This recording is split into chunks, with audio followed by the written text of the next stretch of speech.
Hi friends, today I am giving a lecture on example problem on inference rule such as rule CP. Rule CP means CP stands for conditional proof. In the previous video, we are already discussed about three example problems on inference rules such as rule P and rule T. Okay, please refer that videos for better understanding of inference rules. Now, in this video, we have to discuss about one example problem on rule CP. So that is a rule conditional proof. Okay, in the rule CP, okay, so here these are the given premises in the given example problem. Okay, this is the conclusion. Okay, so from that given premises, we have to derive the conclusion or conditional yes. In the conclusion or conditional yes, or can be called as antecedent and yes can be called as consequent. Okay, whatever the part is there in the antecedent, okay, that part can be taken as additional premise in addition to the given existing premises. So now the antecedent part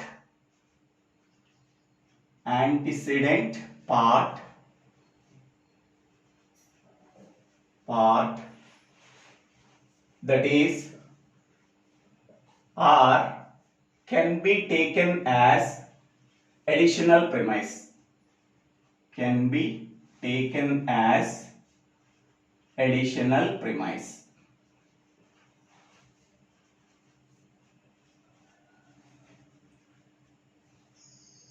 Okay, now this additional premise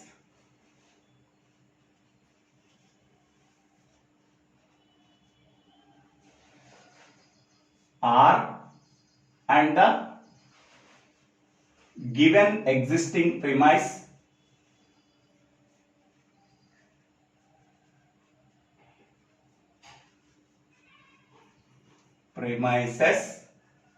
produces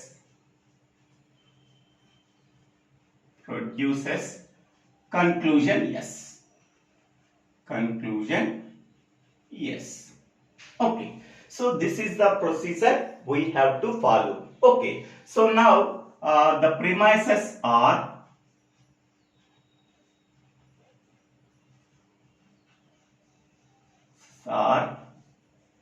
P conditional, Q conditional, yes, negation R P, comma Q, additional premise, antecedent part, that is R. Okay, so this is the additional premise and these are the existing premises. This additional premise and the given existing premises produces a conclusion yes. Finally, we are writing R conditional yes using rule CP. Okay, so now check the definition of rule CP. If we can derive yes from R and a set of given premises, okay, we have to derive capital S from R and a set of premises. Okay, so here the set of premises and the additional premise R. From that one we have to derive yes. Okay, then we can derive R conditional yes from the set of premises alone.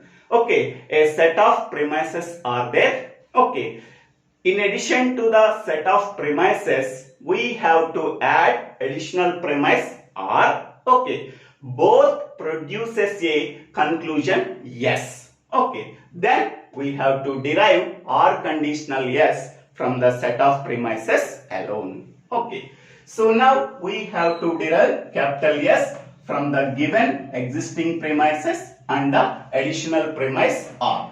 Okay, so first one I am taking first premise, first step in the derivation, that is negation R P. Okay, So this premise is introduced into the derivation by using rule P. Okay. So negation R or P can be written as R conditional P by using E16 rule.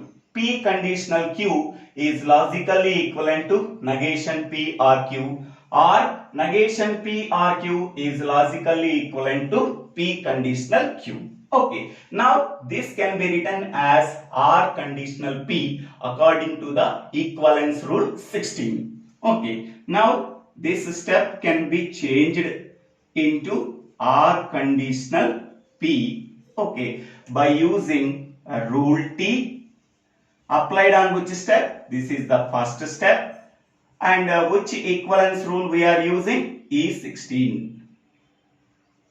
Okay, now next I am introducing this premise into the derivation by using a rule P. So this is the third step. R is introduced into the derivation by using rule P. Here R is called as an additional premise. Additional premise. Okay, this additional premise is compulsory right after rule P. This is compulsory. Okay, now we can see that R conditional P. So from implication rule I11 we are getting P. Okay, I11 P comma P conditional Q is logically equivalent to Q. Here in the place of P, here R is there. Here in the place of P, R is there. In the place of Q, P is there. From that one we are getting Q. In the place of Q, P is there. So from that one, 2 and 3 steps, and implication rule I11 we are getting P.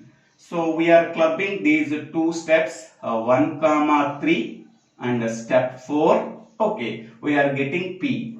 So according to the rule T applied on which steps? Second and third. And which implication rule we are using? I11. Okay, so we are getting P. Now this premise is introduced into the derivation by using a rule P. After completing fourth step, that is the fifth step in the derivation, so that is P conditional Q conditional yes. Okay, so by using a rule P we have to introduce this premise into the derivation. Okay, now observe this one, P conditional Q conditional yes. According to the implication rule I11 we are getting Q conditional yes. From these two steps we are clubbing 1 comma 3 comma 5. Okay, next step in the derivation, that is the 6, we are getting Q conditional yes. P comma P conditional Q. In the place of Q, Q conditional yes is there. So according to the implication rule I11, here in the place of P, P is there. In the place of P, P is there. In the place of Q, Q conditional yes is there. From that one, Q is there. So in the place of Q, Q conditional yes is there. So according to the rule T, applied on which steps? 4 and 5, 4 and 5 and I11. Okay. Next, this premise is introduced into the derivation, that is after sixth step, that is the seventh step in the derivation, that is a Q. So by using rule P, we have to introduce this premise into the derivation. Okay. Now according to the I11, Q conditional yes, we are getting yes. So from these two steps, 1 comma 3 comma 5 comma 7, next step in the derivation we are getting yes. So here we are applying rule T, applied on which steps? 6 and 7 and I11.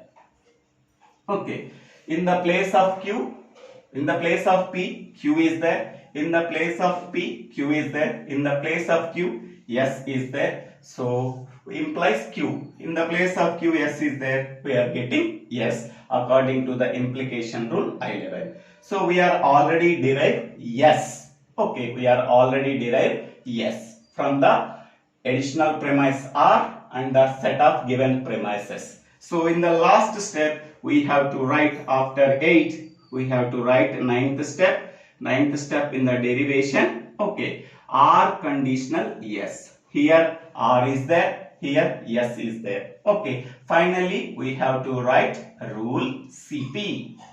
Okay, so final step we have to write R conditional yes. We have to derive yes from the additional premise R and the given set of premises. Once we are deriving yes, at the final step we have to write R conditional yes here using rule CP. Okay, here we are getting R conditional yes as a conclusion. So therefore R conditional yes is a valid conclusion.